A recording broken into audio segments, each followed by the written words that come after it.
కథానుసారంగా యుద్ధరంగంలో మరణించిన క్షత్రియుడు స్వర్గలోకాలను పొందుతాడు. యజ్ఞంలో బలి ఇవ్వబడిన పశువు కూడా ఉన్నత జన్మను పొందుతుంది. కనుక ధర్మబద్ధమైన యుద్ధ సంహారంగాని యజ్ఞబలిగాని సాధారణ హింసలు కావు. అవి ప్రతి ఒక్కరికి లాభం కలిగించే కర్మలే. ముక్తి పొందని స్థితిలో మనిషి తన జన్మకు అనుగుణమైన స్వధర్మాన్ని, బ్రాహ్మణ, క్షత్రియ ధర్మాలు తప్పక నిర్వహించాలి. ముక్తి పొందిన తరువాత స్వధర్మం పూర్తిగా ఆధ్యాత్మికమవుతుంది. అది దేహభావనకు అతీతంగా ఉంటుంది. దేహస్థితిలో స్వధర్మమే వర్ణాశ్రమధర్మంగా పిలువబడుతుంది. అదే ఆధ్యాత్మిక అవగాహనకు మొదటి మెట్టు. ప్రామాణికుల ఆదేశానుసారంగా స్వధర్మాన్ని ఆచరించడం మనిషిని ఉన్నత జీవనస్థితికి చేర్చుతుంది. కోరకుండానే లభించిన ధర్మయుద్ధం క్షత్రియులకు తెరచిన స్వర్గద్వారంతో సమానం. అటువంటి యుద్ధావకాశం లభించిన క్షత్రియులు నిజంగా సౌఖ్యవంతులు. ఈ యుద్ధం నరకానికి దారి తీస్తుంది అన్న అర్జునుని భావన అజ్ఞానమేనని శ్రీకృష్ణుడు స్పష్టం చేశాడు. యుద్ధంలో విజయం సాధిస్తే రాజ్యసుఖాన్ని అనుభవిస్తాడు. యుద్ధంలో మరణిస్తే స్వర్గలోకాలకు చేరుకుంటాడు. కనుక యుద్ధం అతనికి ఎటువంటి నష్టమూ కాదు. ధర్మయుద్ధాన్ని చేయకపోతే అర్జునుడు తన స్వధర్మాన్ని త్యజించినవాడై పాపాన్ని పొందుతాడు. దేవతలతో, శివునితో కూడా యుద్ధం చేసి అర్జునుడు అపూర్వమైన కీర్తిని సంపాదించాడు.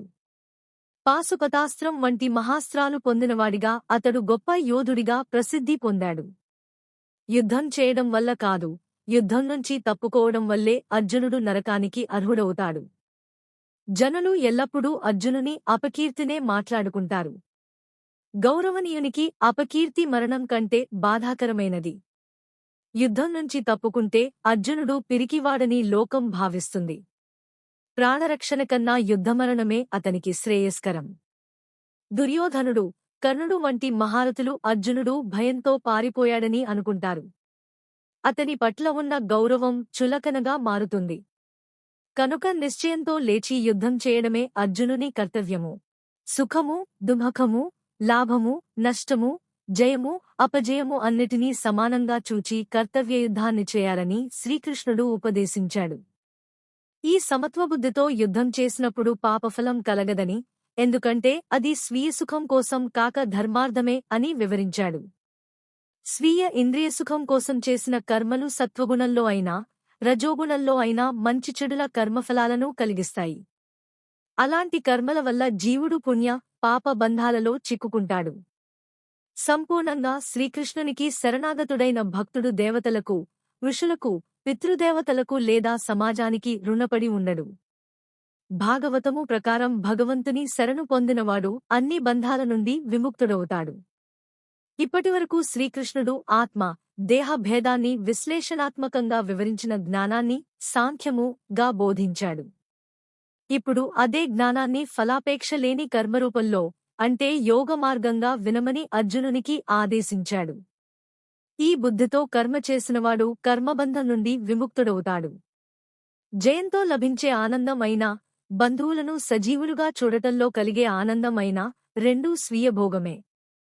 పితామహుని దేహాన్ని వధించడం ఆత్మను చంపడం కాదని శ్రీకృష్ణుడు స్పష్టం చేశాడు.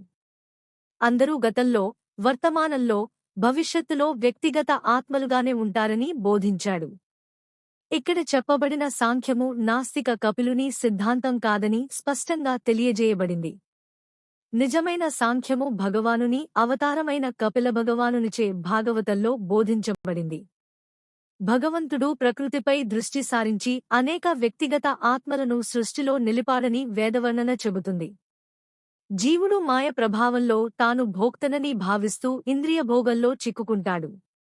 అనేక జన్మల తరువాత జ్ఞానవంతుడైన మహాత్ముడు వాసుదేవునికి శరణు పొందుతాడు. శిష్యస్తేహం అని అర్జునుడు శ్రీకృష్ణుని గురువుగా స్వీకరించాడు. బుద్ధియోగం అనగా భగవంతునితో హృదయస్థ పరమాత్మ రూపంలో ప్రత్యక్ష సంబంధం కలిగిన భక్తియోగమే.